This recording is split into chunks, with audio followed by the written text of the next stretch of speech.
da sequência, a última parte dessas partes aqui de slide, só para me terminar, né, a explicação, para a gente poder prosseguir. Então aqui tem a gestão de projeto, que é o que eu tenho que analisar a fundo antes de inicializar o meu projeto. Aqui eu tenho então que estar prestando atenção, né, em alguns tópicos aí.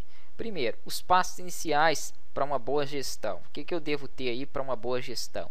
Eu devo definir a lista de tarefas e pontos de marcação, que foi aquilo que eu mostrei na aula anterior, né? Então eu tenho que saber quais as tarefas vão ser executadas naquele projeto e quais os pontos de marcação em que eu posso fazer. Esse ponto de marcação é marcação referente ao tempo de cada tarefa. Então, até essa tarefa eu tenho que ter até esse determinado tempo no meu projeto eu tenho que ter executado determinada tarefa. Então a gente vai trabalhar na prática com isso aí. Eu tenho que estimar também a duração de cada tarefa tem seu tempo. Determinar as relações e vínculos entre as tarefas. Isso aqui eu vou explicar no próximo slide um pouco melhor, porque nós não falamos sobre os vínculos das tarefas, mas eu posso vincular uma tarefa a outra. Eu tenho que construir também a estrutura de composição de trabalho, né? A forma em que eu vou compor aí o meu trabalho para chegar no final daquele projeto com um determinado tempo.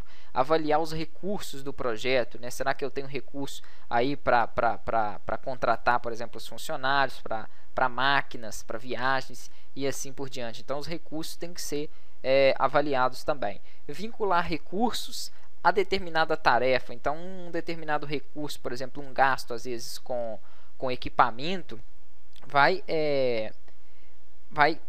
prejudicar ou não, né, uma determinada tarefa. Então eu tenho que saber vincular isso aí. Será que para determinada tarefa eu vou precisar de fazer aquele determinado recurso? Ou posso criar essa tarefa, executar essa tarefa sem aquele recurso para diminuir no meu custo? Então tudo isso aí a gente tem que analisar. Eu também preciso de otimizar, né, a estrutura do projeto, tentar fazer, né, o mais prático possível aquela estrutura de forma que vai funcionar beleza. Então esse é o planejamento, né, o principal aí passo, na verdade, os principais passos em que eu tenho que seguir para que o meu projeto aí se desenvolva bem. Passando aqui para o próximo e último slide, é aquilo que eu estava falando, que é o vínculo entre tarefas. Como que acontece o vínculo entre tarefas? Tem 4 tipos de vínculos. O primeiro é a tarefa, né, de fim a começo. Como assim?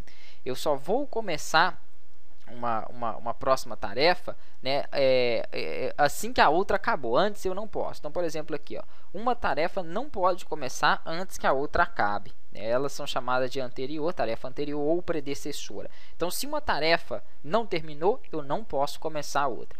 Por exemplo, às vezes é a pintura de um edifício, né, ou de uma casa. Eu só posso iniciar a pintura assim que o reboco terminar. Então seria mais ou menos essa tarefa de fim a começo, FC, a sigla dela é muito comum, nós vamos trabalhar bastante com ela.